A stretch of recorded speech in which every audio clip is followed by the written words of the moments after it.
The military's top-secret weapon, Project Shadow, was stolen from the military base located on the deserted island in the southern seas.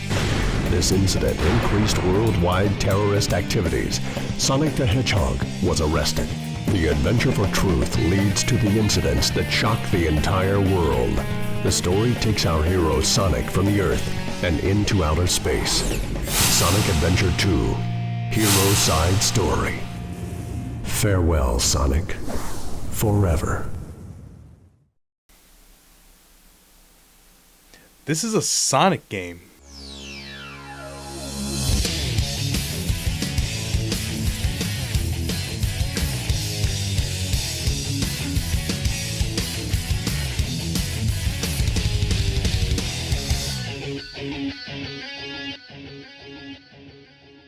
Hello. I didn't delete all the video files this time, and you may notice that the video actually looks decent. I'm scared too. This game needs no introduction. One of the last games on the Sega Dreamcast. Sega never could figure out how to make a console after the Genesis. But with the Dreamcast failing, this was also one of the first games, if not the first game, of Sonic to appear on a Nintendo console, which was unheard of at the time. Also, because I forgot to put it in the script, this is a Japanese 10th anniversary edition of Sonic Adventure 2. Now, I have this and not an American copy of Sonic Adventure 2, because Jesus Christ, a Dreamcast copy of Sonic Adventure 2 is expensive as balls. It would be cheaper to buy a Japanese Dreamcast and play this version, which, you know, it's a box, it's kind of thick, comes with stuff. Like the game, yeah, get this, it comes with the game, you know, and this, like, this, I don't even fully know, like, this book is, it's got every Sonic game, this disc that I have no idea what's on it, a coin, and a little booklet that says happy birthday. So, you know, pretty cool, like, memorabilia stuff that is easier and cheaper to find than literally just any other copy of Sonic Adventure 2 on the Dreamcast. Now, it just makes sense that a game like Sonic Adventure would get a sequel. And, you know, like I said before, this game was pretty a big trooper. Survived the death of the Dreamcast by jumping ship to the GameCube. And a partnership with the Soap Shoes brand, of all things. Don't ask me. But fun fact, I actually have this demo disc for the Dreamcast. I got it when I got my copy of Sonic Adventure 1 that has Sonic without his soap shoes. How do they explain how he's grinding on these rails without the proper footwear? It is almost surreal to see his classic shoes in this game. Kinda weird. Also, I played the PC version, and I did use cosmetic mods, nothing to drastically change the game. Although if you don't think that Cowboy Hat Knuckles makes the game a perfect 10, then we just can't be friends. Oh, the memories I have with this one. Back when I was a dumb kid with no money, I would play the demo of the PS3 version over and over again. I even sang City Escape for my 5th grade talent show. And because I was a dumb stupid kid, it being on the PS3 store clearly meant that this was a PlayStation 3 game. I mean, this was on the same level as Sonic Unleashed in terms of hardware, and being made specifically for this generation. Then suddenly one day I was blessed with the mystical money, so I bought the game, and it was fucking awesome. I played the hell out of this game, and I never beat it. Rolling around at the speed of sound, exploring the heights of Pumpkin Hill, trying to figure out why this dumbass baby couldn't swim. I loved it all. But 10-year-old me liked anything. I played PlayStation All-Stars Battle Royale religiously. That game is... Ooh, that game is. So, the big question, does this game hold up now that I have taxes taken out of my paychecks? And this is gonna seem weird to say, but for me to say that this is my favorite Sonic game of all time, I actually have to take nostalgia out of the equation. I promise that will make sense later. And by later, I mean not in this video. Not in this fucking video. You're gonna have forgotten. By the time that makes sense, you're gonna have forgotten I even said this. But before we get into that, we have a story to go over. There's only 2 stories in this game as opposed to 6, well 3 technically, but shut up. Let's start with the dark story, because being it first gets you the hero side story trailer that I showed at the start, and that is amazing. This incident increased worldwide terrorist activities. Dark side story starts with Eggman raiding a military base all by himself, searching for a secret military weapon. When he finds it, he uses a Chaos Emerald to unlock it, and a black hedgehog emerges. Shadow the Hedgehog, the ultimate life form, and he promises to grant Eggman one wish. But not like a genie, more like a favor now that I actually think about it. Eggman meets with Shadow at the space colony Ark, which is where Eggman's grandfather and cousin Maria used to do research 50 years ago before it was shut down, and Shadow robs a bank for a Chaos Emerald. Witnesses at the scene, the suspect was identified as the world-renowned hero, Sonic the Hedgehog. I could make an obvious joke here, but I won't. Shadow then has a flashback of things going to fuck on the Ark 50 years ago. All he sees is running with his friend Maria, and then she locks him in a capsule and sends him down to Earth. The last thing he remembers is making a promise to her, and naturally, because he's one of the bad guys, he assumes that he promised revenge. He also briefly crosses paths with Sonic, where he shows off his knowledge of the Chaos Emeralds by using one to teleport. Finally, a use of the Chaos Emeralds individually. I guess Chaos could also use them on their own to grow, and they used one in Tails' plane. But it's cool to see a new mystical ability, a reason to have just one Chaos Emerald. Shadow Chaos controls out of there and heads to the Ark, and when Eggman and Shadow meet, Shadow reveals that the Ark has a Death Star cannon on it called the Eclipse Cannon, and Eggman can use it to threaten the world into giving in to his demands. But it needs the Chaos Emeralds to work at full power, and during this discussion, a third party that followed Eggman to the Ark reveals herself, Rouge the Bat, who... Alright, be honest, how many of you had some sort of awakening because of this? Anyway, Rouge is a jewel thief who was after the Master Emerald before Knuckles broke it again to stop Eggman from stealing it. She offers her help in finding the Chaos Emeralds, and they make a plan to steal the ones on Prison Island. They plan to create a distraction, steal the emeralds, and then blow the island up. Everything goes off without a hitch until Rouge gets stuck in the vault the Chaos Emeralds are in, because for some reason she was insistent that she could get in and out in 5 minutes as opposed to 15, you dumb bitch. Shadow then gets flashbacks to Maria being left on the Ark where she died and rushes to save her. This is brushed off as they now have 6 emeralds and can start making threats to Earth by demonstrating the power of the Eclipse Cannon. So Eggman blows up the moon. Just blew the moon in fucking half. Now I could spend the rest of the video talking about all the actual problems this would cause, but let's focus on the biggest ones. 1, it fucks with the ocean. 2, countless pieces of the debris are just gonna crash into Earth. Oh, are you expecting a reference to... No. They see that Team Sonic is coming towards them with the last Chaos Emerald, and Rouge almost goes insane trying to find the last pieces of the Master Emerald on fucking mad space. Then after fighting with Knuckles, she slips and falls, so Knuckles catches her, which convinces her to give him the rest of the pieces. Eggman finds out that Sonic is trying to trick him with a fake Chaos Emerald because he detects 8 energy signals on the Ark, so Eggman kidnaps Amy using just a fucking gun, which is, you know, honestly kind of refreshing to see that he's just fucking strapped, and traps Sonic in a capsule rigged to explode. Eggman gets away with the real Chaos Emerald and arms the Eclipse Cannon, but Sonic, who somehow survived, is heading to destroy the cannon with the fake emerald. Before Shadow goes to stop him, he confronts Rouge, who was actually working for the government to follow what Eggman was doing, and she also found out that Shadow might not be the original Ultimate Life Form, but he brushes this off to stop Sonic. Now, whoever wins this fight is irrelevant, not only because there are different endings for both Hero and Dark, but also because that ending plays out the same. But for Dark Story, the cannon is armed, and Eggman either gets what he wants or destroys the planet as far as this story alone is concerned. The Hero story has many parts where it converges, so I'm just going to skim past those parts. But it starts with Sonic already arrested for Shadow stealing the Chaos Emerald.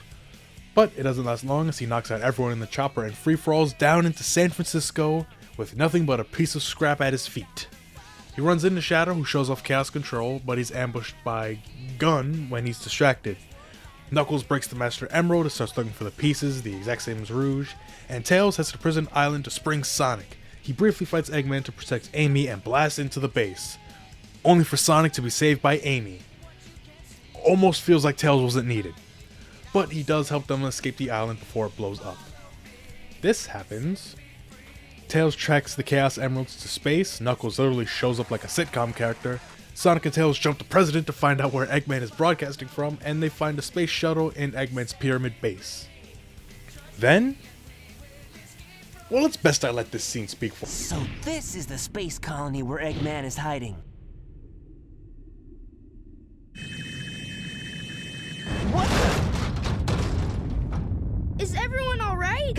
We should be landing soon. The hatch doors are open. Don't sweat it, Knuckles.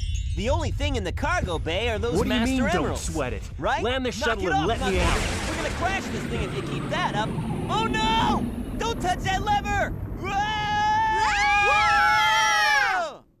Tails hatches a plan to use a fake Chaos Emerald that can reverse the power of the others to shut down the cannon, but Eggman catches Amy, who is here for some reason, and lures Sonic into a trap. So, how did Sonic survive? By using Chaos Control with the fake Emerald. Granted, it's shown that it takes a lot out of him, but they couldn't bother explaining at least a little bit. 2 lines of dialogue minimum is all I'm asking. So Sonic rushes to destroy the cannon, fights Shadow, and the story ends. No matter who wins the fight, Eggman sneaks away with the 7th Chaos Emerald and puts it in the machine. Now this brings up questions as to which events were accurate, but thinking about it too hard makes my brain meats hurt. But putting in the last emerald doesn't fire the cannon. Maybe because Sonic fucking blew it up, but it also causes the Ark to start flying towards the Earth at an alarming rate. A video starts playing from Eggman's grandfather Gerald Robotnik, who worked on the Ark and created Shadow, right before he's executed by firing squad. He mentions that the raid on the Ark by the government to stop Gerald's research, which killed most of his colleagues and granddaughter Maria, kinda fucked him up mentally. Who would have thought? He claims that the Ark was made to crash into Earth as revenge for what was done to him. They also read his diary, which just confirms that he's gone crazy at some point. Since nobody wants the Earth to actually be destroyed for real this time, everyone makes a plan to use the Master Emerald to stop the Chaos Emeralds from powering the station so the Ark will stop moving. Everyone puts in their work except Shadow. This was his plan all along, to exact revenge for Maria and fulfill Gerald Robotnik's vengeance as well. Since she has so little to do that I don't even remember if I mentioned her being in the game before the part where she gets kidnapped, Amy tries to convince Shadow to stop being a prick.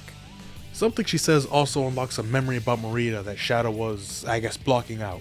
And he realizes, oh shit, I've done the exact opposite of everything I promised to Maria about giving humanity a chance to be happy. In fact, in a concerningly short amount of time, humanity won't be.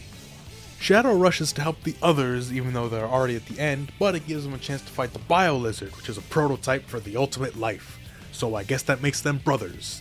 Shadow beats it, but it teleports away. Sonic and Knuckles stop the emeralds from powering the station, but the Bio Lizard merges with the Ark and now controls it manually.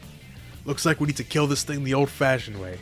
In a scene that, look, I need this recreated in the 3rd Sonic movie, Sonic and Shadow go super to take on the final hazard, and they come out on top using Chaos Control to stop the Ark and keep it in space. But the fight took everything out of Shadow and he falls down to Earth. Also, this makes him a hero, but when I fall off Final Chase, it's not a speed run, it's a skill issue. Everyone unclenches their asses now that they're safe, and the credits roll. So, I have a lot to say about this ending. First, why does Shadow die and not Sonic? Well, there's dialogue during the final boss, I think. It doesn't ever take me that long to fight the final boss. And even the worst player will beat the boss before the dialogue is finished. But it's said or implied that Shadow is having a hard time maintaining his super form. He's knowledgeable about the individual emeralds, or maybe even using all 7 of them, but he's never actually went full on super. So this being his first time mixed with a big fight and big chaos control dreamed him faster than Sonic, who knows how to manage his super form since Sonic 2. Next, I like how things just end after the final hazard is defeated. There isn't a backstab where Eggman tries to kill Sonic, or Sonic picks a fight with Eggman, or Knuckles and Rouge start going at it again. They all just chill out and reflect on everything they've been through. Eggman even reflecting on he looked up to his grandfather and struggles with the idea that he would destroy the Earth, which Eggman, his grandson, would have been on. I really fucking like it. I like Sonic's interaction with Amy right at the end. And then there's obviously the chemistry between Rouge and Knuckles. And lastly, you do not understand how badly I need this scene recreated in the next movie. Look, I love Sonic Movie 2, right? But I better walk out of the next one a changed man. I'm a grown-ass adult. I still get chills when this scene fucking comes on. It's the shit that makes me feel life moving through my mind, and I came back for more. I love how over the top a lot of it is. The government arrests Sonic. Eggman blows up not just an island, but the moon as well. The first half of Knuckles' story is really just nonsense in the grand scheme of things.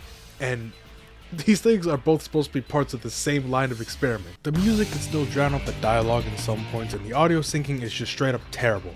Characters constantly interrupt each other, and some lines still feel like first takes. I'll use your chaos control! But it all comes together at the end and gives Shadow a really nice conclusion and send-off. And I love Shadow. He's my favorite Sonic character entirely because of this game. And that feeling I have watching the credits, man, I love this game. And that sentiment holds true with the gameplay. Like I said before, there's only Hero and Dark stories, and they both share the same 3 gameplay styles. Sonic and Shadow are speed characters, they go fast, and with style. The levels are a lot more linear than adventure, but I feel like everything else is done better, like the Lightspeed dash just being a button press. Another thing I probably don't even have to mention, but I am going to anyway, is how dumb it is that every action is mapped to one button. Fin dash, the Lightspeed dash, the roll, the bounce, whistle for animals, all on the same button and context sensitive. It can fuck you over. I didn't have that huge of an issue with it really, it has rarely ever fucked me over, but it can fuck you over. Also, Shadow only has like 4 levels, which sucks, and he doesn't even have the bounce bracelet for some reason, but I love the sense of style these levels have. I mean, pretty much everyone can agree that like City Escape is like the perfect 3D Sonic level. Also, I made Shadow a chicken. Tails is now crippled and stuck in a mech along with Eggman. They pretty much play like Gamma did, but without the timer. Now you try to lock onto as many targets at once to get higher combos. It's alright, there aren't any levels that I love, but none that I really hate. They're alright by me. Knuckles and Rouge were also like before, except the tracker is infinitely worse. It can only track 1 at a time. Why? It makes it so tedious for no real reason. Other than that, I actually enjoy these levels better. I think they're better designed than Adventure 1, and the only level I hate is fucking Mad Space. It's so hard to traverse, the hints aren't helpful, you can barely even tell where anything is, which way's up, where's down, do I exist, and where's that damn 4th emerald? But there are also levels I love, like Pumpkin Hill and Wild Canyon, even if it's just for the incredible lyrics from Mr. 100p. Even Aquatic Mine isn't that bad, and I got through Meteor Herd really fast. There aren't any hub worlds anymore, the game is entirely linear, which I don't mind. It meant there are no moments where I didn't know where to go because I wasn't paying attention or forgot. Also, at the end of every level, you now get a ranking based on your score. This is a pretty neat incentive to have you go back to the levels and try to do better. You know, find the fastest way, but also the way that has the most points. They do make the idea of getting all the emblems seem impossible though. Like, I don't think I'll ever have the patience to A-rank Mad Space or even Metal Harbor, and I really like that stage. Every stage also has other missions, time attack at a certain amount of rings, find the lost Chow, and hard mode. Lastly, there's the Chow Garden. Now, there was a Chow Garden in Sonic Adventure 1, but I didn't mention it in that video, and I actually have a very good reason for that. I forgot. In the Chow Garden, you take care of the Chow. This one is Bongle, and this one is Davio. I didn't do enough to get the Hero or Dark Gardens, but I did choose to mainly treat one with Dark characters and the other with Heroes. You can find animals and these power cells that you can give to the Chow to increase their stats. Davio was my racer. I focused on his speed, his fly stat, his climb stat, and his swim stats.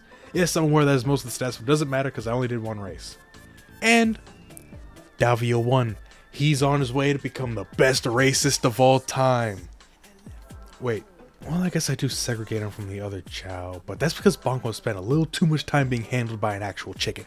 Bongo is my fighter because forcing these actual babies to fight each other is a thing you can do in this game rated E for everyone. Alright, let's go Bongo, kick his ass!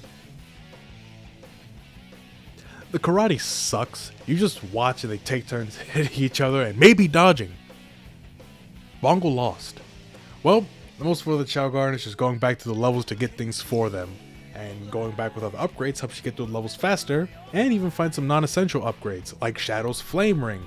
And every character has a mystic melody. I only know where Sonic and Shadows are, but they let you interact with these ancient lumps of stone, often revealing a secret path, which sometimes are just dead ends. I know this is where the Chow is on the secret Chow mission, but it's just a fucking dead end otherwise. Yeah, I think this game just outshines Adventure 1 in almost every way.